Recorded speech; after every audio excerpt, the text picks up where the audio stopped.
Welcome to Permission to Shine, the space where high-achieving women like you come to peel back the layers, overcome what's been holding you back, and rise into your most authentic, powerful self.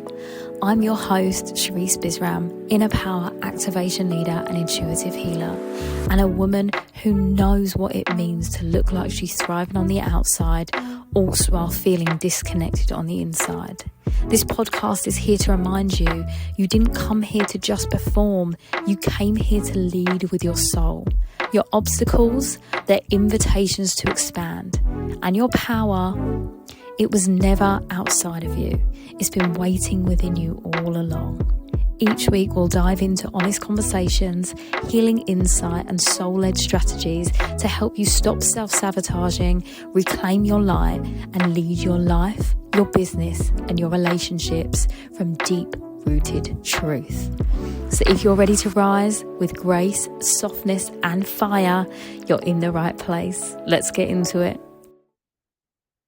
Hi everyone, and welcome to this week's episode. Now we are near 100 episodes. I think this is episode 99. So how incredible is that? And I have another guest from overseas. And what's really amazing about this podcast, it's been able to connect people from all over the world. So when I'm bringing you guests, these guests have approached me because they want to share their story on this podcast and this platform. And today's guest, I said to her before I hit record that I don't know too much about her. And I think that's really beautiful that, you know, she felt an alignment to jump on this show and to tell you her story. So I'm learning with you. And I think that's always the most beautiful space to be in. So I am going to welcome to you, Nancy Griffin.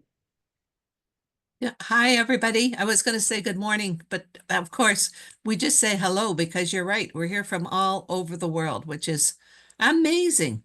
And the other thing that I've been most impressed with this process is however we get connected, we go straight to the sweet spot.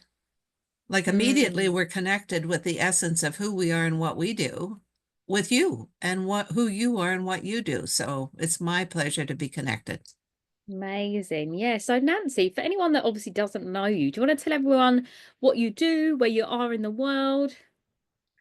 I live in Canada and I live very close to, I live between Toronto and Montreal. I live sort of in the country. It's kind of like the Hamptons, if you know, out of New York. It was a hard scrabble area, and then somebody decided to open a winery, and now I think we've got 98 wineries. So 3 hours from Toronto, it's a destination, and it's just a beautiful area. It's beautiful geographically, but also the people who are here are fabulous. My business is Women, Worth, and Wellness. And I started this whole brand when I was a wealth advisor. I was a wealth advisor in 1992. And when you're a wealth advisor, you work for a company, but you've got to go build your own business. So you're very much an entrepreneur. And so I decided I was going to focus on women and their whole wealth scenario. But no sooner did I get started than you start to meet with women, and they're in couples. It wasn't exclusively women. You realize they've got a disproportionate amount of responsibility for their family's health and wellness. Normally, we think of the husband or the man in the house to focus on investing, and women, of course, are expected to do everything else. So that's when I started to focus on women's health and bringing different not-for-profit health-related organizations focusing on women's health to their attention. And so health became the first priority, with wealth following. And as a wealth advisor, you find a way to put the two of them together. We know that if you don't have your health, doesn't matter how much money you've got. And so health really is the AAA1 priority for starters. No, I resonate with this so deeply. And I actually think that a lot of the women that I know that have built really successful businesses and all of these things that are really high up have actually had quite a lot of health issues as a result of living in burnout for so long. I don't know if you've had the same experience. Exactly. Exactly. And no, you can't do that because when it's really severe, it is literally a showstopper. And, we take our health for granted. We get up in the morning and we expect to just go, go, go, go, go. And you don't really pay attention and invest in yourself until something cripples you. and Mm, says, wait a minute, this is not right. So what I yeah. try to do is help people how you can offset that in advance, not being a medical practitioner, just saying don't take your health for granted. Yeah, for sure. And I'd love to know kind of like how you've navigated that space for yourself within that. Because obviously you're learning as you're doing the job, I can imagine, and you've been doing it all those years. But how was your journey through that for your own health and all of the things? Well, you get stronger as you go along because you meet more people. And certainly if you're in the position of giving advice, you better have your own act in order to a certain extent. I mean, nobody's perfect by any means, but sometimes simple little things that have been game savers for you are little things that you can share. And whatever it is, what is a treat for you? I think spa days are terrific. I think having good friends are really important, but you want to have the right friend because sometimes, friends change as their worlds change. And you never want to be accessing things that are downers. So you need to always be conscious of what you're doing and who you're doing it with and how you're doing it and what you're learning as a result of it. So it's just a continual process of being very, very aware. Mm. And that level of awareness that you've had within this job role, and like you said, it's got stronger every time. Would you say before that you did this job that you had that level of awareness already, or was that something that you've developed as you went along? No, something I developed as I went along. I think you've got a core value system based on your upbringing until you get into the working world. But when I started in the wealth advisory business, I was recruited into it. And when I was there, I was sorry I hadn't been there 20 years earlier because it just is such a great, great, great business. But my first manager, think of him often because he said, Nancy, okay, we're going to teach you how to do the job because there are lots of different aspects to this role that you need to learn and you need to understand. But he said, I can tell you, whoever you're tracking after as a prospect is not who will become your client. He said at all times you have to be 360 aware of what is going on because he said out of the blue, somebody will say, I understand you're in the investment business. I'd really like to know. Tell me more about you and what you do. And it's kind of like, what? So that was a really, really powerful piece of advice because you can apply that in so many situations and circumstances to constantly be aware of what in the world is going on around you, not just what's in front of you. That's so important. And you know what's funny? I have a saying that's similar to that, and it's stay ready so you don't have to get ready. Oh, perfect.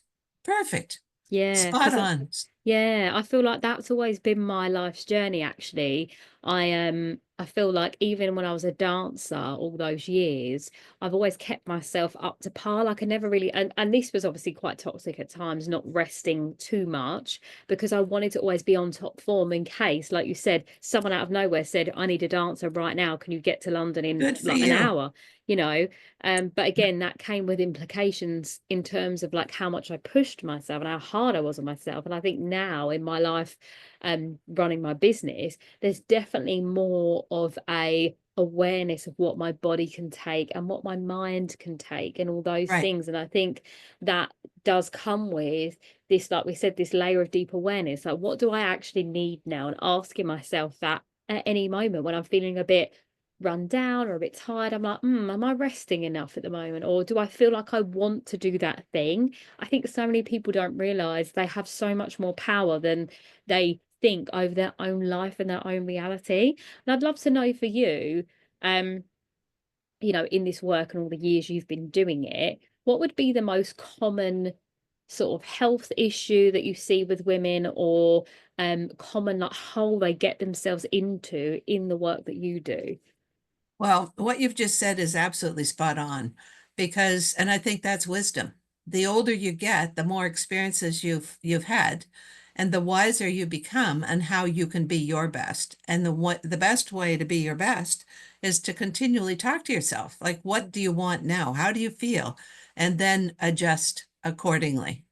But what I've seen a lot of, and I've done different events on this whole issue, is women having so much capacity for more, but not stepping up to that more. They're kind of Mm, holding back. They're kind of waiting to be invited. And it's like, no, no, no. The world needs more women in leadership roles doing wonderful things. And so this is, it can be a negative, but it's also a positive in that they are so capable and have achieved so much. And my attitude is keep going. You're not there yet.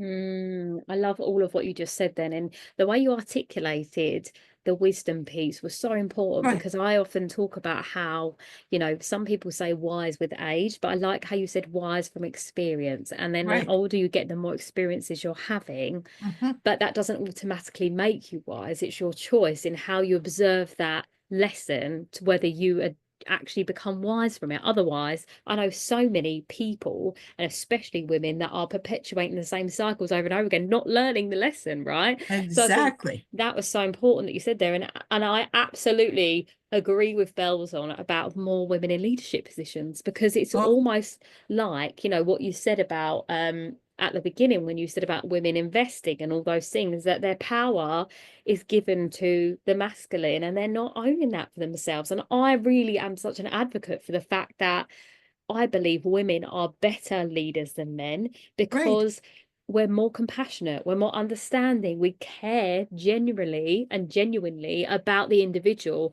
And so we care about the collective. And I always talk about how the patriarchal's like a triangle, but the matriarchal's a circle. And I think that when one woman wins and we're leading from our feminine energy, all Right. women win because we're Correct. all helping each other. And I'd love for you to kind of expand on your experience of that for yourself. Well, the two qualities that I value most in people that I interact with are generosity and a sense of humor. And I really, really encourage people to be generous. Be generous in small ways, but also be generous in big ways. Sometimes women aren't always generous towards others. Mm, And I think it's such a shame because if you see an opportunity that is ideal for somebody else, why not? Why not promote that person or connect that person and help that become a reality? I think I'd love to meet an amazing, maybe you'll run into somebody, an amazing sociologist who can tell us the differences between physiologically between men and women, mm, because men are more part of a tribe. Women really kind of are, I think in human evolution, you always want to be the prettiest one who's going to be chosen first. So therefore, other women can be your competition. Well, you know what? There's enough in the world for us all.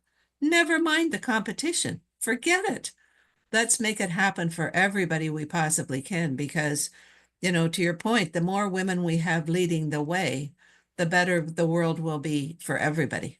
No, and you know what I think you've described there, Nancy, is actually the patriarchal impact it's had on women. Because if you think about the generations before, like ancestral level, women used to go to tents and they'd just stay all together in tent, and then all their cycles would sync, and they would call it the Yes, red tent because of obviously the fact that they would all have their menstrual cycles together. So I believe that when I think it was the Second World War, when that came up and women could fight, that was kind of the start of this inkling of the patriarchy starting to sink in. And I feel like the patriarchy turned on women because they could see the full potential of women power and yes, decided that actually, if they set this rule that women compete with each other, it means they're not competing with men because they're competing against yes. each Yeah, other. good So it's, point. Good point. yeah. So I almost feel like that is kind of where the Western world has switched it up, because there's still like tribes in different parts of the world where there's women chiefs and there's women leading the pack and all of that stuff. And actually in the animal kingdom, right, the female lions are the ones that go to hunt. So Right. we're shown in nature all the time, aren't we, the fact that women are so sacred, and this connection to one another is so important. And that's what I think for me now, surrounding yourself, like you said at the beginning, with like-minded women, friends, people that you can talk to and connect with as women, is so important. And it is so important for men as well. I'm not taking that away. I do believe that, but I think that in order for women to really fully own their power, you need to be supported by other women that feel the same way, because there's no Correct. way you can succeed as a Right. woman if you don't have other women there cheering you on. Because as we probably know, I don't know if you found for yourself, but I found that sometimes on the journey of leadership, it can be a little bit lonely. So I think if you've got Yes. people, first of all, yourself cheering you on, but a tribe of women that are, saying to you, this is what you're supposed to be doing, this is where you're supposed to be, this is important, they want to listen. I think that in itself is just beautiful. And sometimes you don't get that, by the way, as well. I'm talking about an ideal world here, but I know a lot of listeners that maybe are starting out in their journey might be thinking, I've got no one like that around me. But trust Right. me, when Right. you take that mic and you step on stage, they will come, and that's exactly it. And I'm sure that's a Bible verse somewhere as well about how, you make the stage for yourself, or you step forward and then people will come as a result. But that's there are two aspects. One is courage to put yourself out there to begin with. And then you're absolutely right. That often attracts other like-minded people. And once you, I mean, you know what it's like when you get into a group and, the ideas are just flowing and people are championing one another. It's a whole different scenario than somebody arriving and, taking all the airtime, taking all that. It's like, enough. Mm. Is this meeting over yet? No, lots of different dynamics, that's for sure. Yeah, definitely. And I think that's really probably one of the reasons why I started the podcast as well, because I wanted more people to hear other people's stories of overcoming and finding success or finding their way out of darkness, so people can have access to this knowing that, no matter what you've gone through in your life, you can make something of yourself, or, get to a place you want to be. And I think that, communication for me has been like my biggest set of freedom, because I think I trapped myself in my own thoughts and emotions for so long because I was so afraid of being vulnerable, that now Yeah, it's that's so right. important, and opening up to having interviews with, people from all over the world is so important, because I find that especially my guests that come onto the show, there's always a golden thread that connects us all, a reason why we do what we do. Maybe it's for we're passionate about women, or maybe we've got our own story overcoming. There's just like a beautiful thing there. And I think that, just from speaking to you, I've already felt that that's also what you Mhm. stand for. Right. No, I think it's amazing. This is a whole new adventure for me. And without exception, every woman and actually one man, no, two men that I've connected with, it's like you just have the most amazing conversations because you're just Mm, bouncing back and forth and reinforcing and going, oh my goodness, that's incredible. So it's yeah. terrific, really terrific, very positive. Absolutely. And I think that's a plus side to this digital Right. age now, right? As we're connecting with more people. And that's where we can use our wisdom for good, which hopefully is what Exactly. people are getting from that. So, obviously, my podcast is called Permission to Shine. I'd love to know in your life when you really felt like was your moment that you gave yourself that full permission. Full permission, full permission, full permission. Probably when my first career was at Procter and Gamble, and that was just when women were getting into management. So it was a completely different scenario. And you did your job well, but you didn't take a lot of risks. And finally, the glass ceiling kicked in for me, and I just thought, life is too short to put up with this. There are other things, and I always wanted to be an entrepreneur. And so, when I would try to leave the company with an entrepreneurial idea, you'd get talked right back into staying. They'd Mm. give you a promotion or they'd give you more salary or whatever. And finally, you just bust out. And this happened recently to this other woman that I was talking to. It's like, oh my goodness, I've always been surrounded with this framework, a regular income, regular order of business. And now I'm an entrepreneur. And it's almost like you don't have the wind beneath your sails until you establish that new reality and you've got a Mm. parachute. So I think probably the time when I left Procter and Gamble and ran politically, which was a big leap, Oh, wow. when I resigned and people heard what I was doing, it's like, you're going to do what? Because it was going into a completely different world. But once you get out there, you get your wings going and you do your flapping and focusing and one thing leads to another. And really, that probably was one of the major turning points. Yeah, I love that so much. So tell me more about that running politics and all of that stuff. I Well, want to hear it more. was an interesting scenario because when I was at Procter and Gamble, we have one daughter, so you're, doing your job and running your home and, looking after your child, but you basically minded your own business. I'd done a little bit of volunteer work with the Cancer Society, but beyond that, nothing in the community. And out of the blue, our next door neighbor invited me to go on to the community services board. And that was in November. January, we had this incident where this person escaped, this really severe criminal, escaped from a halfway house, which is, a rehabilitation, Yep. and murdered this woman who was the buyer of the women's clothing store where I'd bought all my little suits. Oh And so they no. said, well, Nancy, you're in charge of community engagement. It's like, oh my God. So now I'm the spokesperson. And so the lessons that I had learned at Procter and Gamble were the lessons that I used as a leader. Because what Mm. it was this facility was a federal facility. The police department was right around the corner. They didn't know that this person was there. So it was a matter of who's in charge. And basically the approach I took as a leader in the community was to say, we're all in charge. Like you can't point the finger to any one level of government and say it's all their fault.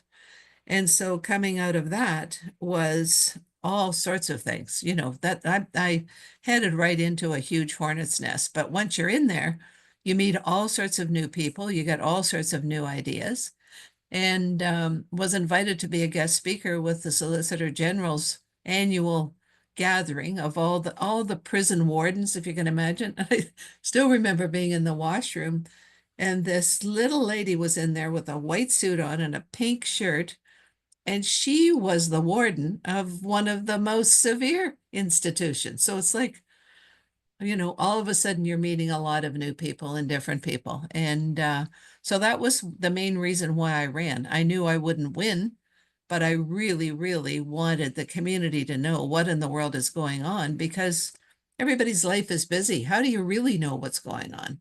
And Mm. so then coming out of that, of course, one thing leads to another and leads to another. So, I could have stayed there and retired from Procter and Gamble and had a big pension and but why? I mean, you've only got one life. So are you really doing what you want to do? Are you really happy where you are right now? And often you've got to just take that leap of faith and a risk and all the comments that are going to come your way about why in the world are you doing this? But it's your life. So go for it. Yes, yes, yes, yes, yes. I'm gonna Right. praise you because I think that I especially, I mean, what year was this that this all happened as That well? was 1988. Yes. 1988. So I guess you're probably coming up in this space where the world is changing, and Right. everything's moving so fast paced. So the fact that you as a woman was like, right, I'm gonna stand up Mm. and say what I gotta say. It's like I- you really were liberating more women as a result mhm. of just saying, oh, well, I've got to do this. And I guess that for me sounds like what happened was there was like an inner knowing in yourself that was like, no, I have to do this. And I think that Right.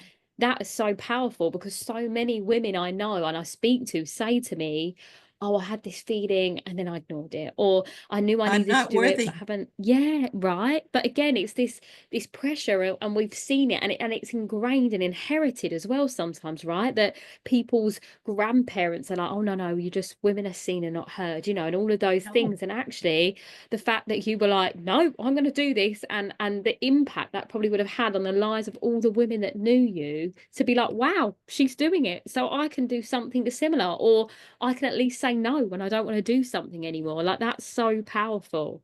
But let me tell you one other thing that happened. People were not expecting me to be a candidate. And the lady who did win was people who many people knew of her. And then there was another man who ran. So the three of us. Anyway, there I am, out of the chute. I worked for about a month and a half to put the speech together because I knew that would be really, really important. Like you wanted to do this, so you better be impressive because you're only going to get one opportunity to do this well. Anyway, this one lady who ended up being a chancellor of a university, she went, oh my goodness, you're so impressive. And well, like, in other words, where did you come from? But you know what she didn't do? Was pick me up and say, Nancy, let me help you. Like, Mm. really, you have potential to be a politician if this is where you're starting. And so that's my point about championing other women. When Yeah. you've got that power that you can direct, you can connect, you can influence, then do it. Make that difference. And it would have made all the difference in the world, but it didn't happen. I still remember. Yeah, I completely agree with you. And I see that a lot in the business space, actually, still to this day, women in business, that some women are such advocates of other women and they'll Right. pass on your connections and links. And Yeah. I'm a person that likes to do that because I just think that if I meet someone that's like, oh, I really need someone that does human design, I know exactly who I'm going to connect them with. And I'm like, oh, and even the podcast, I get random people message me saying, oh, I really want to speak to that person. Do you have their link? And I'll Yes. send it across for that reason. But I've also been met with the other, and in the dance industry, especially, that was just the way it was, and there's so much jealousy around each other and again our not enoughness that Right. leads the way, unfortunately, and that is all of the ego stuff. So now I try to be the example that I want to see by leading Right. the way, in Exactly. that for myself. So Exactly. yeah, I'm so there with you. So for Yeah. anyone that is listening right now and maybe they've spent some time thinking about like, what the next steps are but haven't moved yet, what would be like some three key things that you would say to that woman listening right now? Well, you and I mentioned this earlier. You got to spend a lot of time talking to yourself. And, if you're in your 30s or 40s or 50s or 60s or 70s, it doesn't matter. It doesn't matter. It's your life. It is your life. So really, what have you enjoyed? What haven't you liked? What would you like to have more of? What else would you like to be doing? And then, of course, access other resources, but be careful because sometimes people who are giving you advice are not the right ones for you to be getting advice from. So I think you have to be really, really careful because, at this point, you're kind of vulnerable. It was like me when I was at Procter and Gamble wanting to be an entrepreneur and talked right back into staying. This executive did not have an entrepreneurial bone in his body. So, of course, what I wanted to do was completely foreign to him. So, all I'm saying is really, really, really be careful who you're getting advice from. So, in other words, you have to be smart. It's smart evolution that's happening with your life. But talk to yourself, do some reading. I think that, it's really, really powerful when you think about what you really like to do and what you're really good at, and maybe capture some of the comments that people have made about you or made to you about, oh, you're always really great at whatever. Like, Mm. don't treat that comment casually because that's the essence of who you are, that somebody else is recognizing as being very positive.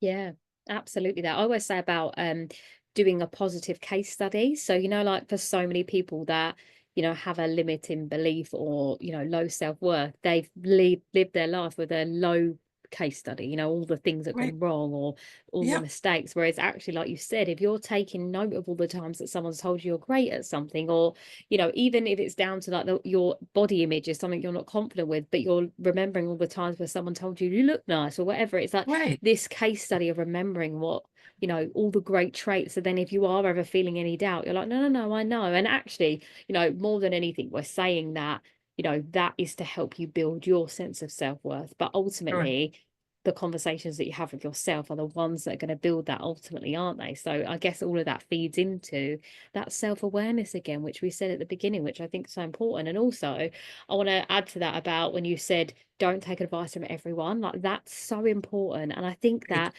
we're in this generation where you'll tell someone something and they naturally give you advice, even though you haven't asked for it. And I was definitely that person before I, began my own healing journey. And even midway through, I think you kind of get excited, don't you? Because you learn all these new things, you want to tell everyone about it, and you're like, oh, Right. how about you do Right. all of this? But then I hit a point where I was like, you know what? I'm not here to save anyone.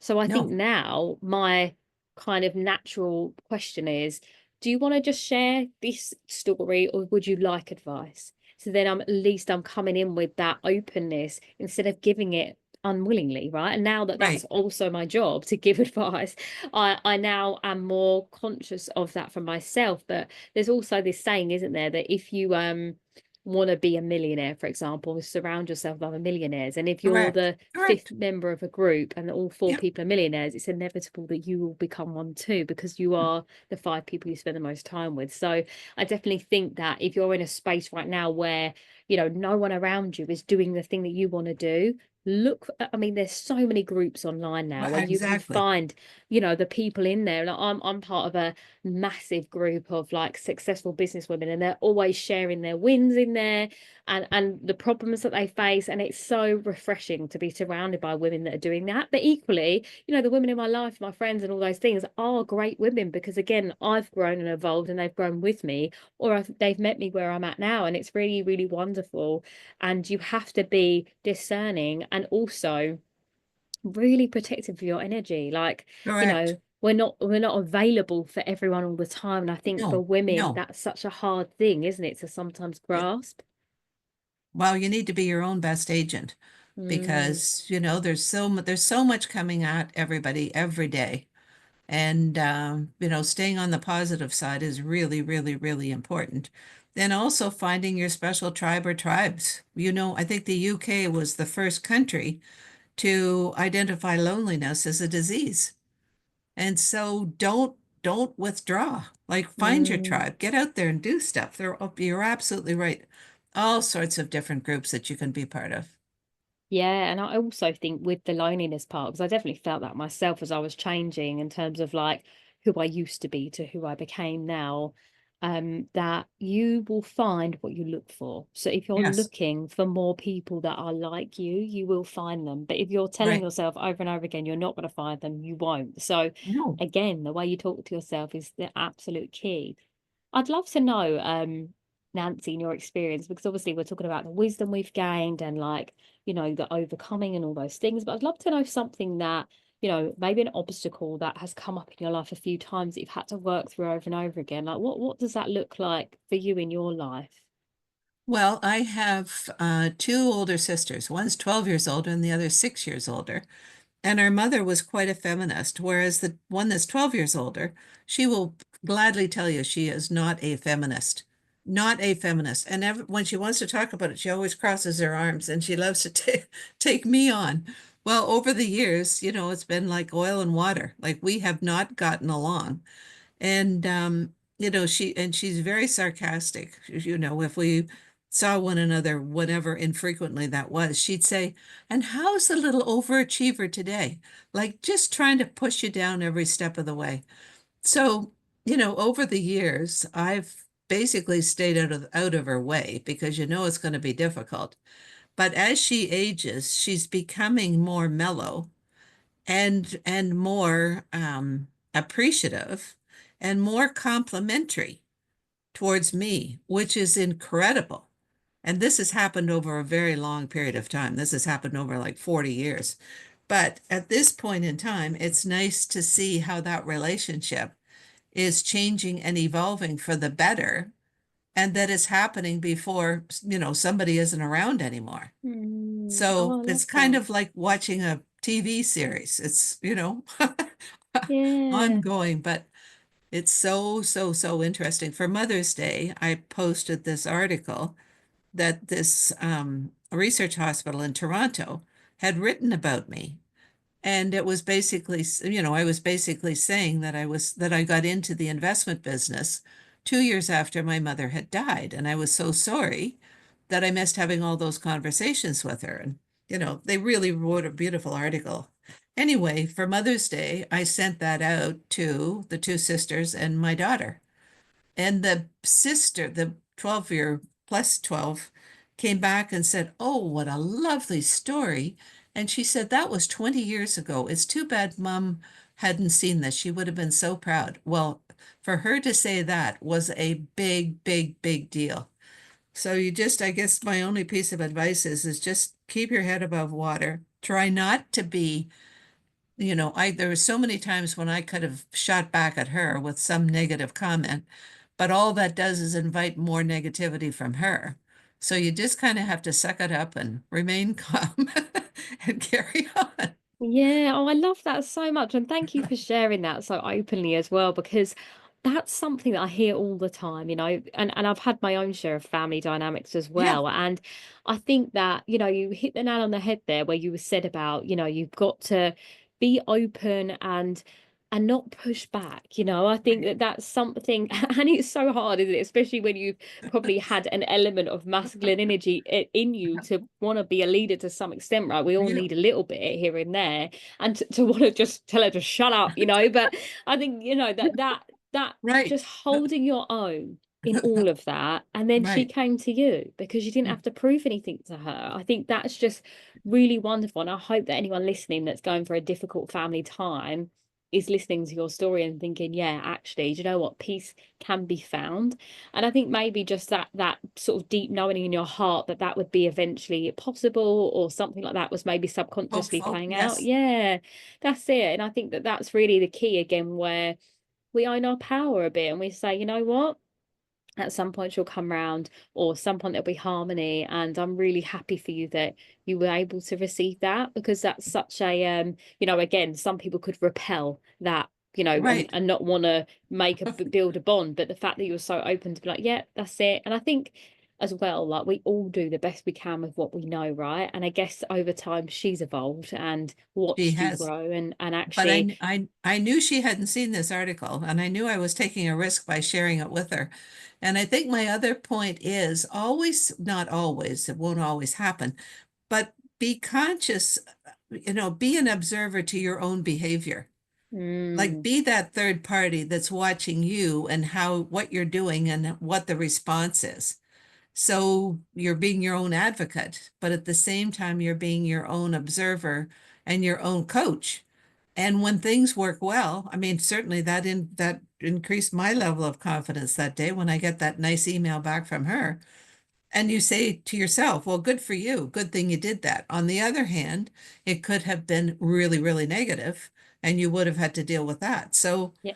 you know, Absolutely. And I've actually had a similar situation happen myself with my own family where, just from past trauma, things come up to the surface again. And I had to really process how I felt about the situation and find that closure and forgiveness myself first. And then the universe kind of presented me the time to actually have that conversation. And again, I didn't know how it was going to go, but I knew that from a space of vulnerability and openness and the hopefulness of harmony, correct. Right, that I knew that I was going in open hearted, and whatever they would respond wouldn't matter, because at the end of the day I've made peace with it. But right. luckily I was rewarded with harmony on the other side. And I think that Amazing. it takes bravery, doesn't it, to do It that? Like, does. again, like, how you sent the article not knowing what the reaction was going to be. Mhm. But I think that when you have genuine love and compassion and honesty in your heart,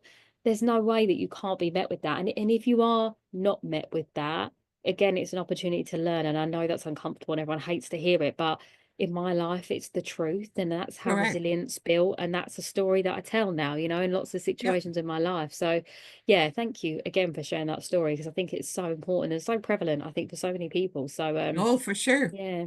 For Um, sure. so with the work that you do now, Nancy, how do people work with you? Like, what's your offers that you have right now?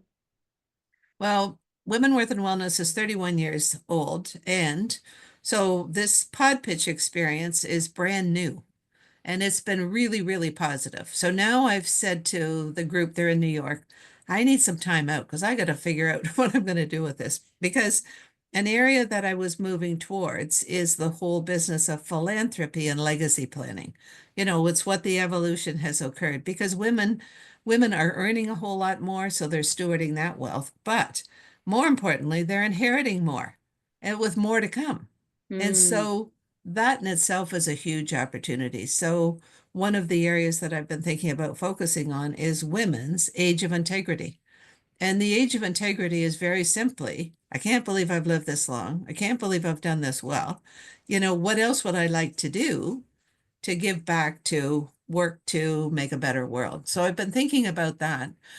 I just did an event, if you can imagine, on menopause. And the reason why I did it was because I realized that women in their prime leadership trajectory is when menopause symptoms kick in and can be debilitating. And so I thought, I'm going to take this on. Well, of course, coming out of that, this financial planning group approached me and said, could you be a guest speaker? I said, oh my goodness. So the audience will be primarily men. It's a wealth advisory group. And so I said, how much time do I have? He said, 50 minutes, 50. I said, oh my. He said, I had done a presentation to the same group 2 years ago on women's transformational philanthropy. Like they're the new powerful. He said, Nancy, you'll be just fine. So I'm not a medical person, but I know the importance of these, of the audience having a greater appreciation. I'll give you an example.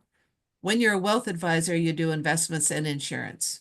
When somebody applies for insurance, you want them to get the best rate for their health. But sometimes it comes back being rated, meaning you're going to have to pay more for that insurance because we've seen something in your health scenario. Well, what could come back is somebody saying, this looks like an early sign of dementia.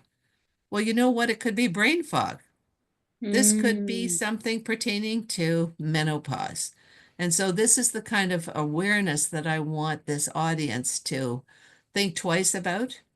And, certainly all the cultural differences, every woman in the entire world, if they live that long, will go through it. I mean, really, once you get into the topic, it is amazing, everything that's going on. And I'm starting off by saying, don't think for a minute this doesn't include you guys, because that's why they call it menopause. Yeah, absolutely. No, I love that. And I've actually had a menopause expert early on when I started the podcast, and we've spoken a lot about this. So I'm very aware of that. I'm not quite there yet, but I've seen the impact it's had on the women in my life. Yes. So I know the importance of it completely.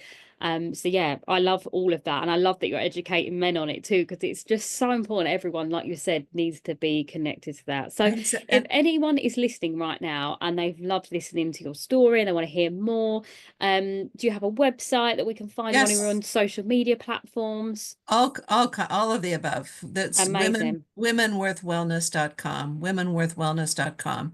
And my email is nancy@womenworthwellness.com. And, there's a YouTube www there that shows a lot of the events that we've done on all sorts of different topics. And so there's several ways they can get in touch with us. And we're on social media with all the different channels. Not TikTok. We don't have TikTok. No problem. Well, what I'll do is I'll get the links from you, obviously, before we upload. Perfect. And then people can click on in the description. So it'll be live now on there for anyone to find you, Nancy. Sounds like a plan. A little closing tradition that I have is called a soul to soul message. So based on the conversation we've had, or whatever's in your heart right now that you feel like you want to share with the listeners, the stage is yours. My parting comment would be, your life is a gift. It really is a gift. And it's a blessing that you're able to, do all the things that you can do and really just make the most of it. I will never be negative and say, don't waste it. I'll just say, make the most of it. And one of the best ways you can do that is to stay healthy. We know there are lots and lots of people in the world that are not as blessed as we are. So treating your life as a gift is so important. Couldn't agree more. Thank you so much for joining me, Nancy. You're welcome. Thank you. If this episode resonated with you, please do like, share, and send to someone you know that would benefit. If what I've said in this episode resonates with you, please don't hesitate to drop me a message so we can begin your journey of self-empowerment through self-discovery. My process is simple. Understand what happened to you so you can accept it. From there, you can release what no longer serves you, and then we begin to rebuild your self-worth, your self-esteem, and your self-trust to ultimately ensure that you become the version of yourself that you were destined to be. Time to give yourself the permission to shine.